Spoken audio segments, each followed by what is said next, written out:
So let's break down the three most common reasons you are struggling with your butterfly. The first reason is because you have incorrect rhythm and timing. I see a lot of swimmers press their chest down when they're pulling. This puts your shoulders deep underwater when it's time to throw your hands around for the recovery.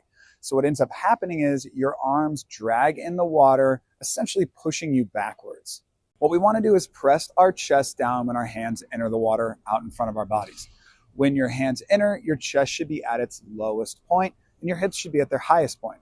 As you pull, your chest should rise up and your hips should sink down. Then as you throw your hands around, your chest should press back down again. Now, the second reason is bad breath timing. When a swimmer's rhythm is off, it also has a tendency to throw off the breath timing. This happens because when that swimmer presses their chest down on their pull, their head is too low to breathe. They end up breathing when they are throwing their arms around, and this puts you in a position where your arms and your head are all out of the water at the same time, causing your hips to sink super fast.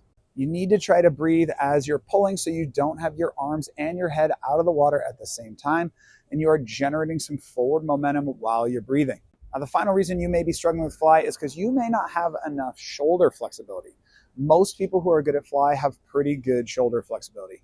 If your shoulders aren't flexible, it's hard to get into the correct position on the hand entry. Now, I'm not going to lie, this makes it tough to find the rhythm and swim fly properly, but it's not impossible and there are things that you can do. One thing I will recommend you do in the pool is to work on your streamline.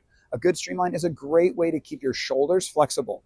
And if you're always lazy on your streamline, you're going to start to lose that shoulder flexibility. So don't get lazy. Squeeze a tight streamline. It will help your swimming, and it's one of the easiest ways to get faster on your swims.